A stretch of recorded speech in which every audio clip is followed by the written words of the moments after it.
Bonjour, j'espère que vous allez bien.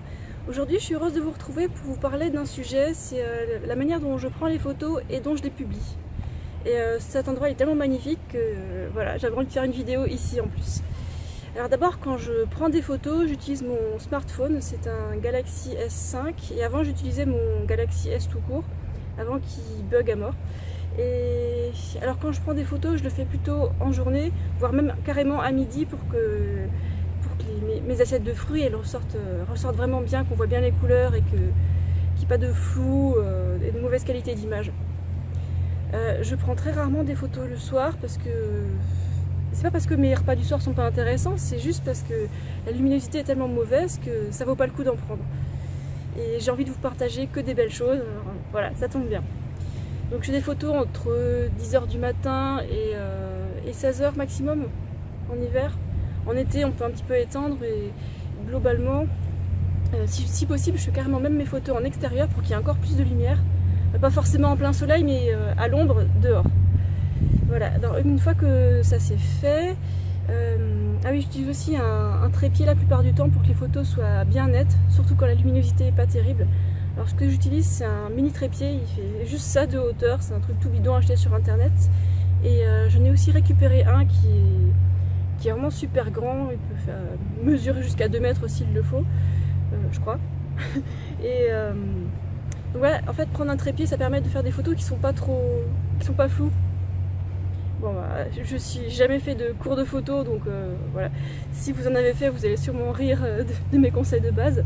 Bref, je donne juste des petits conseils pour ceux qui ont envie de faire des photos de leur assiette de fruits, des photos de même dans le miroir ou des choses comme ça. Et quand je fais des photos dans le miroir, je m'arrange pour le faire aussi en journée, sinon on n'y voit rien du tout.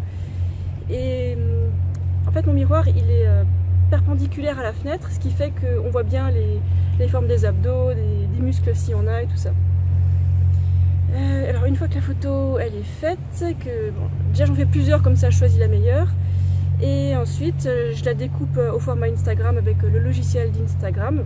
Et après il y a le traitement Instagram qui est possible aussi. Et si j'ai vraiment fait des photos que je trouve super jolies, de mes mandalas de fruits, je rajoute ma petite estampille histoire que personne puisse s'approprier mes photos. Voilà, alors j'utilise pas de logiciel particulier, hein, c'est assez simple, juste le logiciel intégré d'Instagram. Ou alors un autre qui change juste un peu la luminosité, qui permet de rajouter un petit texte. Parce que moi j'y connais rien en traitement photo, hein, sérieusement. Je vois pas l'intérêt parce que tout ce que je veux faire, tout ce que je veux montrer c'est du vrai. Les belles couleurs, la joie, la bonne nourriture, du sport, des animaux. Et alors le logiciel que j'utilise quand c'est sur ordinateur, c'est Photoscape. Il est pas mal du tout, il fait des trucs de base et que demander de plus. Ouais. Je ne retouche jamais les proportions vu que je sais pas le faire et je vois pas l'intérêt parce que c'est pas du vrai du coup. Le seul truc que j'améliore c'est la couleur. En fait, quand je dis que j'améliore la couleur, c'est surtout que je rends à la photo l'aspect que mes yeux ils voient du réel. Donc si je fais une photo de mes pommes avec ma salade et que ça rend pas comme je le vois avec mes yeux, ben là je reprends la photo. Et je change un peu les couleurs, la luminosité. Bref, donc une fois que j'ai rajouté le petit douce frugalité en texte, ensuite je vais sur le logiciel d'Instagram, je recadre en 1 sur 1, parce que les photos d'Instagram sont carrées. Ensuite, il y a plusieurs réglages qui vont ensemble, et ceux qui sont prioritaires à mes yeux, c'est la luminosité, les hautes lumières et les ombres. Pour que la photo elle soit plus attrayante en miniature, il faut monter la luminosité la plupart du temps. Et quand on monte la luminosité, il y a les hautes lumières qui ont tendance à être beaucoup trop fortes, donc là du coup je les baisse. Et les ombres je les monte aussi en général, ça permet de faire ressortir tout ce qui est trop sombre. Donc c'est à vous de voir qu'est-ce que vous avez envie de faire ressortir sans que ça paraisse trop artificiel comme photo, parce que c'est pas le but. Il y a des gens sur Instagram qui poussent un peu trop les réglages et bon, des fois j'ai tendance à le faire aussi avec certains réglages, mais il faut que ça reste vrai, que ça fasse rêver et que ce soit beau. Voilà. Chacun ses critères après. Alors une fois que j'ai réglé la luminosité, les hautes lumières et les ombres, Je regarde aussi un peu le contraste que je baisse en général pour... je trouve que ça fait mieux ressortir ce que j'ai envie. Et la saturation, c'est assez rare que je la monte, sauf quand il fait vraiment très gris. Bon, j'y touche pas trop en général parce que si par exemple on monte la saturation sur des tomates, on verra plus les nuances de la tomate. Elle sera rouge pétant et on verra... C'est pas ce que je recherche. Qu'est-ce qu'il y a d'autre comme réglage? Ah oui, on peut aussi changer l'inclinaison, tourner à 90 degrés plusieurs fois, ou alors carrément changer à quelques degrés près si par exemple l'horizon est pris pas droit. Donc ça permet de le régler par la suite, mais bon, vaut mieux que la photo soit bien prise dès le départ, tout le monde sera d'accord.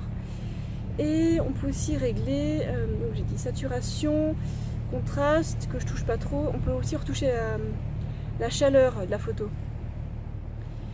Quand on monte la chaleur quand ça rajoute un peu du jaune-orange, on a l'impression qu'il fait plus chaud.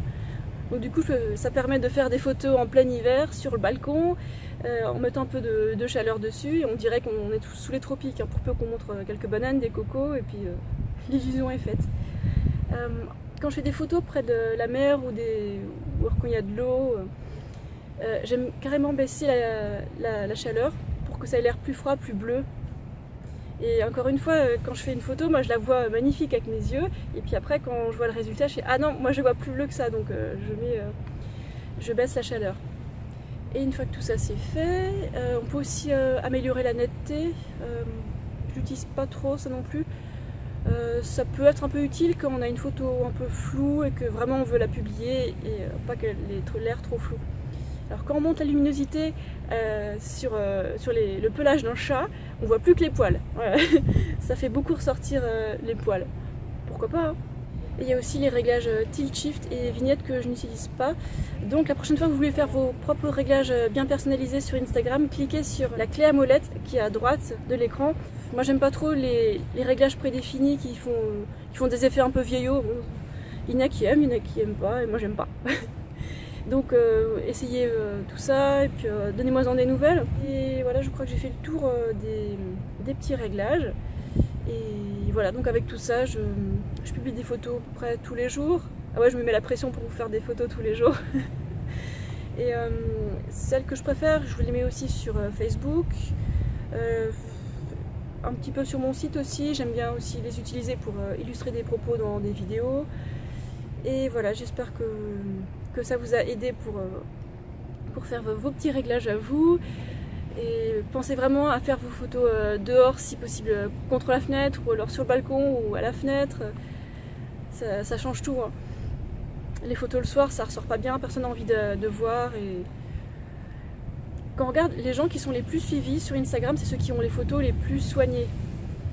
Alors, au début je faisais des photos pas super non plus, puis avec le temps je m'améliore, j'apprends et je prends de plus en plus de plaisir. Moi j'adore faire des photos, quoi.